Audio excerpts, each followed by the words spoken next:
नमस्कार साथियों, मैं विनय दीक्षित, प्रवक्ता अंग्रेजी। आप सभी लोगों का अपने YouTube channel Vinay Kumar Saraswati English में स्वागत करता हूं। आज हम लोग एक ऐसे क्रांतिकारी की चर्चा करेंगे जिसने अस्थायी रूप से ब्रिटिश हुकूमत के सामने ही अस्थायी रूप से सरकार का गठन कर लिया था। शायद आप लोगों को उस महान सपूत की याद हो। मैं उनके कुछ स्लोगन्स पढ़ूंगा और आप लोगों को जानकारी जरूर होगी। उन्होंने कहा था, तुम मुझे खून दो, मैं तुम्हें आजादी दूंगा।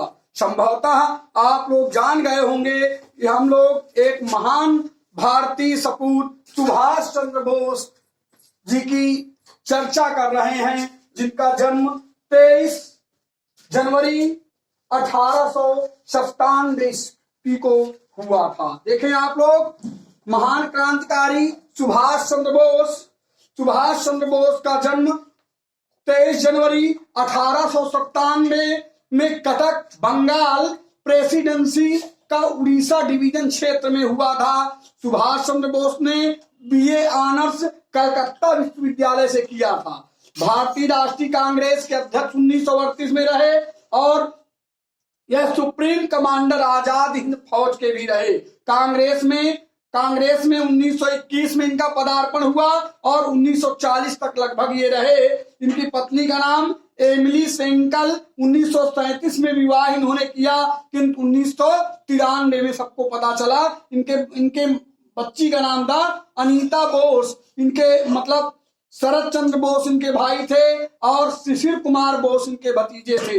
एक चीज और हम ध्यान देंगे कि द्वितीय विश्व युद्ध के दौरान जापान के सहयोग से आजाद हिंद फौज का गठन इन्होंने किया था एवं उसके सर्वोच्च सेनापति बने तथा स्वतंत्र भारत की अस्थायी सरकार बनाई, जिसको 11 देशों, लगभग 9-10-11 देशों की सरकारों ने मान्यता प्रदान की। देखें, नेताजी ने 5 जुलाई 1943 को सिंगापुर के टाउन हॉल के सामने सुप्रीम कमांडर के रूप में सेना को संबोधित किया एवं दिल्ली चलो का नारा दिया।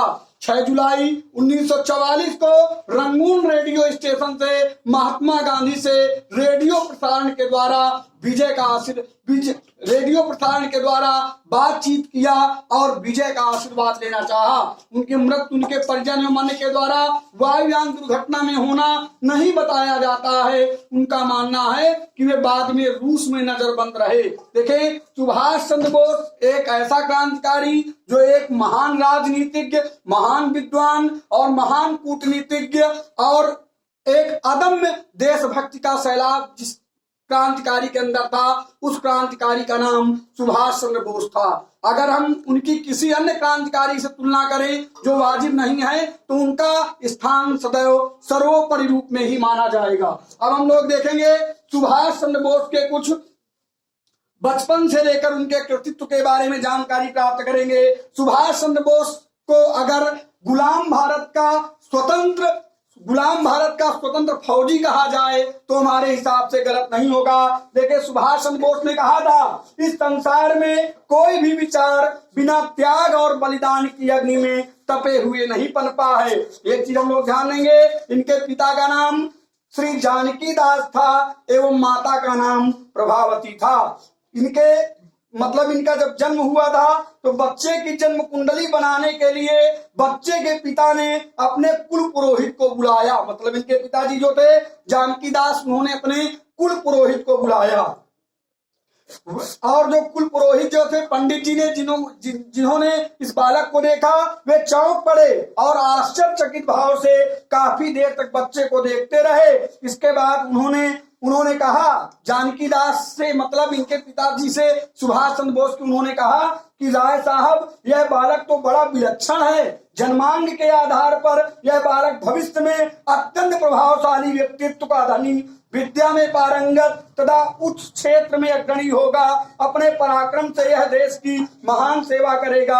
अपनी जन्मभूमि भारत के प्रति यह श्रद्धावान तथा समर्पित पुरुष होगा। देश के शत्रु इससे भयभीत रहेंगे। सुभाष का लालन पोषण बहुत प्रेम लगाव से हुआ। बाल्यकाल से ही सुभाष अन्य बच्चों से अलग थे।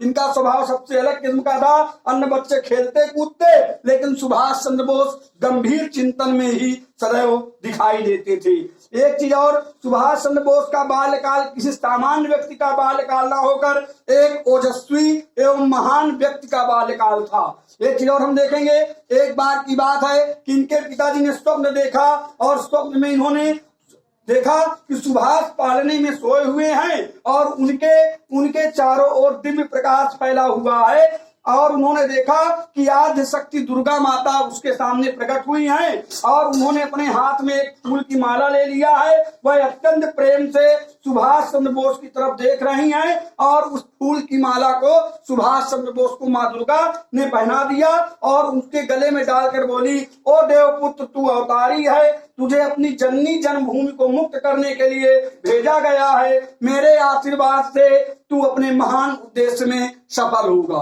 फिर अंत में क्या हुआ, इनके पिताजी ने ये स्वप्न देखा। स्वप्न देखने के बाद जब ये सुभाष चंद्र बोस के पास गए तो इन्होंने देखा कि वास्तव में सुभाष चंद्र बोस के गले में वह माला पड़ी हुई थी जिसको उन्होंने स्वप्न में देखा था। एक चीज और, सुभाष चंद्र बोस, हमने आपको बताया ही, सुभाष चंद्र बोस बहुत चिंतनशील व्यक्ति थे। एक दिन सुभाष चंद्र बोस मैदान के किनारे बैठे कुछ खेलते हुए अपने साथियों को देख रहे थे तो वहां पर एक लड़की जिसका नाम मृदुला था वह उनके पास आई और उनसे पूछा कि यहाँ अकेले क्यों बैठे हो, आओ हमारे साथ खेलो, हम तुम्हारे साथ खेलेंगे। बालिका मृदुला की आवाज को सुनकर सुभाष चंद्र बोस ने कहा, नहीं मृदुला, मुझे खेलना कूदना अच्छा नहीं लगता। लेकिन बालिका ने जब जिद किया तो उन्होंने कहा, मृदुला, मैं इन बच्चों की तरह के खेल में आनंद नहीं लेता, मुझे तो साहस और वीरता भरे खेल अच्छे लगते हैं। ये खेल किस प्रकार के होते हैं? बालिका ने उत्सुकता से कहा। सुभाष चंद्र बोस उसे उन लोगों के पास लेकर गए जो अंग्रेजों के वहां लेकर गए जहां पर अंग्रेजों के बच्चे अंग्रेजी गाना गा रहे थे। सुभाष चंद्र बोस का उन गानों को सुनकर मन बौखला गया और उन्होंने अंग्रेजी गाना उन्हें बहुत भद्दा लगा। वह सहन नहीं कर सके क्योंकि देशभक्ति के संस्कार तो वे जन्म से ही लेकर पैदा हुए थे। इसके बाद उन्होंने उस अंग्रेज को रोका कि तुम्हें हमारे गाने, अंग्रेज लड़के को रोका कि इस तरह का गाना क्यों गा रहे हो। तो उसने कहा, तुम्हें हमारे गाने से क्या परेशानी है, हम तो अपने देश का गाना गा रहे हैं, हम गाएंगे। मुझे वह गाना पसंद नहीं जिसमें अंग्रेजियत की गंध आती हो। सुभाष चंद्र बोस ने कहा। अंग्रेज बालक खिल्ली उड़ाने वाले भाव से बोला, हम शासकों के बच्चे हैं, इस देश पर हमारा शासन है, हम लोग बड़े तो हैं ही। सुभाष चंद्र बोस ने कहा, काहे के बड़े हो तुम? बड़े लोग स्वार्थी और विश्वासघाती नहीं हुआ करते। अंग्रेजों ने भारत को धोखा देकर यहाँ का शासन हथिया लिया। उन्होंने कहा, हमें सेल्फिश बोलता है, यू डैम। अंग्रेज बालक ने क्रोधित होकर कहा। सुभाष चंद्र बोस ने कहा, अपनी जुबान को लगाम दो, नहीं तो तेरी नाक तोड़ दूंगा। कहते हुए सुभाष सचमुच उस अंग्रेज बच्चे पर हमला करने के लिए झपटे। एक चीज और देखेंगे, सुभाष को शांत करने के इसके बाद देखेंगे भारतीय बच्चे बीच में आए और उन्होंने सुभाष चंद्र बोस को शांत किया। इसके बाद सुभाष चंद्र बोस ने कहा, जहां देखो ये अंग्रेज लोग भारतीयों की निंदा ही किया करते हैं, भारतीयों को हीन और स्वयं को श्रेष्ठ समझते हैं, इसलिए मेरा मन खेल कूद में नहीं लगता, क्योंकि यह मैं सहन नहीं कर सकता कि ये लोग हिंदुस्तानियों के प्रति निंदा प्रकट करें। एक चीज और हम देखेंगे, सुभाष चंद्र बोस बचपन से ही स्वाभिमानी, साहसी और भारतीय संस्कारों से ओतप्रोत थे। एक बार की बात है कि सुभाष एक दिन कक्षा में थे, अचानक गोरे छात्र ने एक भारतीय छात्र का कॉलर पकड़कर झिझोड़ते हुए कहा, सटअप काले हिंदुस्तानी। सुभाष चंद्र बोस को यह सहन नहीं हुआ लेकिन वह बच्चा कुछ अंग्रेज लड़के से नहीं बोला, लेकिन सुभाष चंद्र बोस को बहुत क्रोध आया और जब सुभाष चंद्र बोस उसके ऊपर आक्रमण करना चाहते थे, उस लड़के के ऊपर, लेकिन कक्षा में अध्यापक आ गए। सुभाष चंद्र बोस को आक्रमण अपना रोकना पड़ा।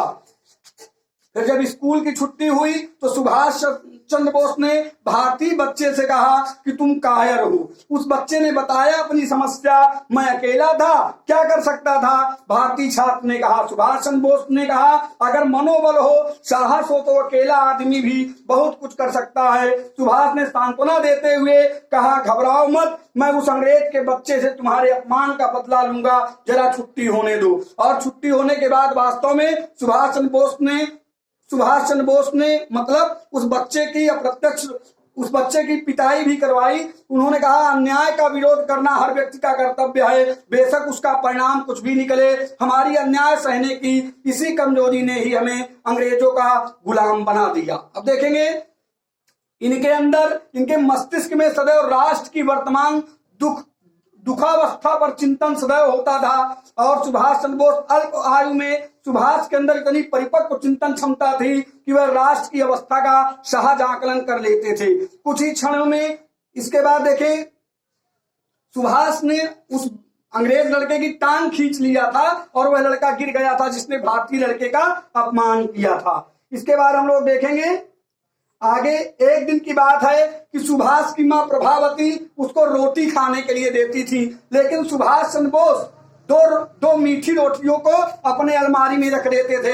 एक दिन सुभाष चंद्र बोस अपने कमरे में नहीं थे और उनकी मां वहां पर आई। उन्होंने देखा कि चींटियां जा रही हैं और जब उन्होंने देखा कि अलमारी तक चींटियां जा रही हैं तो उन्होंने अलमारी को खोला तो उसमें 2 रोटियां रखी हुई थी। उनको मीठी रोटियों को निकाला। सुभाष चंद्र बोस जब आए तो उन्होंने पूछा कि यह यहाँ तुमने रोटियां क्यों रखी थी। तो सुभाष चंद्र बोस ने कहा कि तुमने माँ रोटियां हटा दी होंगी, तुमने वे रोटियां कहीं फेंक दी होंगी। तो सुभाष की मां ने कहा कि हाँ मैंने फेंक दिया है। तो सुभाष चंद्र बोस ने कहा, सुभाष चंद्र की मां को बड़ा विचित्र टाइप का लगा कि यह रोटियां क्यों रखता था। उन्होंने कहा, यह तुझे क्या हो गया है, मैं कुछ समझ नहीं पाई। लेकिन सुभाष चंद्र बोस को बहुत तकलीफ हुई। उन्होंने मां ने स्नेह से सुभाष का कंधा थपथपाते हुए कहा, बात यह है, सुभाष चंद्र बोस ने बताया कि बात यह है कि मैं नित्य अपने खाने में से 2 रोटियां बचाकर एक बूढ़ी भिखारिन को दिया करता था। वह मेरे स्कूल के रास्ते में खड़ी होती थी। कल जब मैं रोटियां देने गया तो वह अपनी जगह पर नहीं थी, इसलिए उसके हिस्से की 2 रोटियां मैंने यहाँ रख दी थी कि फिर किसी वक्त जाकर दे आऊंगा। मैं अभी वहां गया तो पता चला कि उस बेचारी का स्वर्गवास हो गया। अपनी बात समाप्त करके सुभाष बेहद दुखी हो गए, मानो वह भिखारी उनकी आत्मीय हो। हमें गरीबों की सहायता करनी चाहिए, यह हमारा कोई एहसान नहीं बल्कि कर्तव्य है। आप समझ लीजिए, इस तरह के थे सुभाष चंद्र बोस। एक चीज और ध्यान देंगे, एक बार की बात है कि सुभाष चंद्र बोस एक बार समाचार पत्र पढ़ रहे थे और उन्होंने देखा, अचानक उनकी दृष्टि पड़ी कि जाजपुर में हैजे का भीषण प्रकोप था और सुभाष चंद्र बोस ने निश्चय कर लिया था कि वह वहां पर जाएंगे। उनके परिजनों ने कुछ जो उनसे संबंधी जो उनसे रिलेटेड थे उनको चाहते थे, उन्होंने मना किया सुभाष चंद्र बोस को कि वह वहां ना जाएं, लेकिन सुभाष चंद्र बोस वहां पर गए और उन्होंने उन बीमार लोगों की वहां पर सेवा की।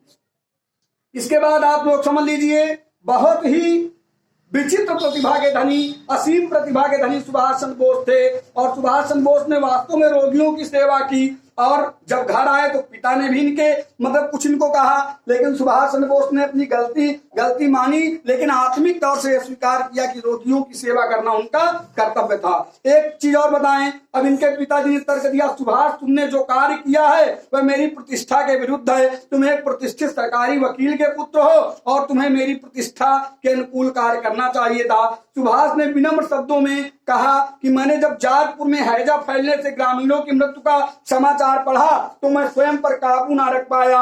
मैं उनकी पीड़ा से इतना विचलित हो गया था कि स्वयं को रोक ना सका और उनकी सेवा के लिए चल पड़ा। पिताजी, पीड़ितों रोगियों की सेवा करना आपकी प्रतिष्ठा के विरुद्ध कार्य कैसे हो सकता है। देखें आप लोग, अब देखें, सुभाष के पिताजी ने सुभाष को आगे पढ़ने के लिए प्रेसिडेंसी कॉलेज में उनका एडमिशन कराया। सुभाष चंद्र बोस ने वहां पर एडमिशन लिया, लेकिन उन्होंने वहां पर पाया कि वहां की जो शिक्षा दीक्षा है वह विचार भारतीय संस्कृति से कम मिल पा रहे हैं। उन्होंने प्रेसिडेंसी कॉलेज में प्रवेश तो लिया, लेकिन वह पाश्चात्य सभ्यता में रंगा हुआ कॉलेज उन्होंने पाया। एक बार की बात है, उनके साथ एक सहपाठी थे और एक ओहांग नाम के एक प्रोफेसर थे जो पढ़ा रहे थे। ओहंग नाम के उन्होंने एक लड़के को, हिंदुस्तानी लड़के को डांट कर कह दिया, यू ब्लैक डॉग, खाट पढ़ता है। तो वह विद्यार्थी सहम गया, लेकिन सुभाष चंद्र बोस को गुस्सा आ गई। उन्होंने उस प्रोफेसर से कहा, कंट्रोल योर टंग सर, अपनी जुबान को लगाम दीजिए। सुभाष विद्युत गति से उठे और शोले की तरह भड़क उठे। प्रोफेसर ने कहा, यू सिट डाउन, तू बैठ जा, तू क्यों बोलता है। इसके बाद सुभाष ने क्रोधित होकर पूछा, आपने इसे ब्लैक डॉग क्यों कहा, तुम बीच में क्यों बोलता, डैम ब्लडी। प्रोफेसर आग बबूला हो उठा। इसके बाद, you damn bloody, you monkey idiot. Subhash Chandra Bose ने ऐसा कहकर उस प्रोफेसर के गाल में एक थप्पड़ जड़ दिया और सुभाष चंद्र बोस को फलस्वरूप अंत में विद्यालय से निष्कासित होना पड़ा, निकाल दिया गया सुभाष चंद्र बोस को थप्पड़ मारने के उसमें। एक चीज और, पिता की आज्ञा से ये सिविल सर्विस आईसीएस की परीक्षा देने के लिए लंदन गए और अपनी प्रखर बुद्धि के द्वारा इन्होंने सिविल सेवा परीक्षा में चौथी रैंक हासिल की। लेकिन एक बात समझ लीजिए, यह अंग्रेज ब्रिटिश हुकूमत के अंदर रहकर ये मतलब नहीं हिंदुस्तान की सेवा करना चाहते थे। इसके बाद सुभाष चंद्र बोस देशबंधु चित्तरंजन दास के साथ आए। 1923 में कलकत्ता कारपोरेशन के चुनाव में सुभाष एग्जीक्यूटिव ऑफिसर बनाए गए। इसके बाद देखें, सुभाष को देशबंधु ने राष्ट्रीय स्वयंसेवक टोली का सेनापति बनाया। उनकी संगठन क्षमता व संगठन से ब्रिटिश सरकार घबरा गई। इनको फलस्वरूप अलीपुर जेल में भेज दिया गया। उन्हें 6 माह की सजा मिली। यह सुभाष चंद्र बोस की प्रथम जेल यात्रा थी। उन्हें कई बार जेल यात्राएं करनी पड़ी। सन 1933 में सुभाष यूरोप चले गए और वहां सन 1935 तक रहे। सन 1938 में कांग्रेस का 52वां अधिवेशन हीरपुर गुजरात में हुआ। सुभाष सर्वसम्मत से उसके सभापति चुने और 1939 में उन्होंने गांधी समर्थित पट्टाभी सीतारमैया को भारी मतों से हरा दिया। लेकिन गांधी जी के निराश होने पर उन्होंने कांग्रेस अध्यक्ष पद से इस्तीफा दे दिया। इसके बाद देखें, गांधी जी की विचारधारा के कुछ विपरीत, मतलब गांधी जी की जो अहिंसावादी विचारधारा के विपरीत सुभाष चंद्र बोस ने अग्रगामी दल फॉरवर्ड नाम की एक अखिल भारतीय संस्था की स्थापना की। सुभाष चंद्र बोस उसके सभापति चुने गए। सुभाष चंद्र बोस 1940 में गिरफ्तार हुए और अलीपुर जेल भेज दिए गए। अलीपुर जेल भेज दिए गए। जेल में उन्होंने अपनी दाढ़ी बढ़ा ली और उन्होंने अनशन करना चालू कर दिया। इसके फलस्वरूप उनको छोड़ दिया गया और वह घर में उनको नजरबंद कर दिया गया। 2-4 दिन बाद वह बीमारी का बहाना करके उन्होंने लोगों से मिलना जुलना बंद कर दिया और 26 जनवरी 1941 को सुभाष चंद्र पठान का वेश धारण करके निकल पड़े और सबकी आंखों में धूल झोंक कर काबुल चले गए। इसके बाद उन्होंने अपना नाम प्रोफेसर जियाउद्दीन रख लिया। वे उत्तम चंद्र नामक व्यक्ति के यहाँ ठहरे। यद्यपि वे बहुत सतर्क थे, किंतु उनके वे दिन कष्ट में ही बीते। मार्च 1941 के प्रथम सप्ताह में वे जर्मन दूतावास की सहायता से बर्लिन पहुंचे। जर्मनी के हिटलर ने भी इस स्वागत में भाग लिया और जर्मन सरकार के परराष्ट्र विभाग ने आपको फ्यूहरर ऑफ इंडिया अर्थात भारतीय सेना की पदवी से विभूषित किया। सुभाष चंद्र बोस ने धुरी राष्ट्रों की शक्तियों को एकत्रित करने का प्रयास किया और उनसे सहायता मांगी कि वह अपने देश को आजाद करना चाहते हैं। प्रथम उन्होंने युद्ध का मोर्चा देखा और बाद में युद्ध विद्या की ट्रेनिंग ली और फील्ड मार्शल हो गए। इसके बाद उन्होंने वहां भारतीयों को संगठित करके आजाद हिंद फौज की स्थापना की। इस फौज में लीबिया आदि मोर्चा पर गिरफ्तार किए हुए सैनिक भी थे। इस समय इस फौज के सैनिकों की संख्या 22,000 थी, जिसकी 8 बटालियन थी। स्वयं हिटलर ने इस सेना का निरीक्षण किया था और उसमें भाषण भी दिया था। 7 दिसंबर 1941 को जापान ने पर्ल हार्बर मनाया और ईस्ट इंडीज पर हमला करके अमेरिका और ब्रिटेन को गहरी शिकस्त दी। अब देखें, इसके बाद 15 फरवरी 1942 को अंग्रेजों ने अजय दुर्ग सिंगापुर पर कब्जा कर लिया। जहां अंग्रेजों के अजय दुर्ग सिंगापुर पर कब्जा कर लिया। 60,000 ब्रिटिश सेना कैद की गई। इस सेना में 30,000 हिंदुस्तानी सिपाही थे। एक चीज और ध्यान देंगे, रास बिहारी बोस की अध्यक्षता में टोक्यो में भी मतलब जापान, चीन, मलाया और थाईलैंड भारतीयों का एक सम्मेलन हुआ। भारतीय संघ नामक एक संस्था की स्थापना की गई। इसके बाद सुभाष चंद्र बोस ने रानी झांसी के नाम से महिलाओं की भी सेना का गठन किया। इंडियन स्ट्रगल नामक पुस्तक लिखने के दौरान उनका संपर्क मतलब उनका विवाह एकली साइकिल के साथ हुआ। एक जो ध्यान देंगे 2 जुलाई 1943 को नेताजी सिंगापुर पधारे, वहां पर उनका भारी स्वागत किया गया। 1943 में नेताजी ने एक विशाल सम्मेलन में भारत की प्रथम सरकार स्थापित करने की घोषणा की तथा शपथ ली। इसके अतिरिक्त नेताजी द्वारा नियुक्त मंत्रियों ने भी भारत के प्रति ईमानदार रहने की शपथ ली। 26 अक्टूबर को जर्मन सरकार ने भी इनको मान्यता दी। 1943 में नेताजी ने अपने अमेरिका और ब्रिटेन के विरुद्ध युद्ध की घोषणा की। इससे भारतीयों का उत्साह बहुत बढ़ गया। आजाद हिंद फौज की सैनिक संख्या उस समय 40,000 थी। बच्चों की भी एक सेना बनाई गई जिसको बानर सेना नाम दिया गया, सुभाष चंद्र बोस ने 4 फरवरी 1944 को प्रधान सेनापति शाहनवाज के नेतृत्व में 20,000 सैनिकों की एक सेना युद्ध के लिए भेजी। इस सेना ने 18 मार्च को बर्मा की ओर से भारतीय सेना पार की और आसाम के मणिपुर नगर में तिरंगा झंडा फहराया। इस सेना ने रामू, कोहिया, पालेल, टिड्डिम आदि स्थानों पर कब्जा कर लिया और इम्फाल को घेर लिया। एक चीज ध्यान देंगे, झांसी की रानी रेजिमेंट ने भी घायलों की सेवा की। बाल सेना के दल अपनी पीठ पर बम बांधकर टैंकों के नीचे लेट जाते थे। जून 1944 तक ब्रिटेन ने जापानियों को कई मोर्चा पर हराया। 25 जून 1944 को अंग्रेजों का पुनः कोहिमा, इम्फाल पद तथा मणिपुर राज्य पर कब्जा हो गया। इसी समय जापान को अनेक युद्धों में हारना पड़ा। 12 अक्टूबर तक जापानियों को भारत से बिल्कुल हट जाना पड़ा। आजाद हिंद फौज भी पराजित हो गई। 7 मई 1945 को जर्मनी ने आत्मसमर्पण कर दिया और इसके बाद अमेरिका के नागासाकी और हिरोशिमा बम पर परमाणु बम फेंका गया, जिससे जापान भी कमजोर हो गया। अब सुभाष चंद्र बोस जापान के सैनिक अधिकारियों से जून में यह कहा कि वे मंचूरिया में अपनी सरकार स्थापित कर लें, जिससे कि कठिनाई के समय वे सुरक्षित रह सकें। सुभाष का विचार था कि जापान युद्ध में धराशायी हो गया तो वे आसानी से मंचूरिया से रूस जा सकेंगे। सुभाष चंद्र बोस का मानना था कि रूस से संबंध साधना अति आवश्यक है। 21 मई 1945 को उन्होंने एक भाषण दिया। उसमें भी इस बात का संकेत उन्होंने दिया था कि आगे आने वाले दिनों में रूस एक शक्तिशाली राष्ट्र के रूप में उभरेगा।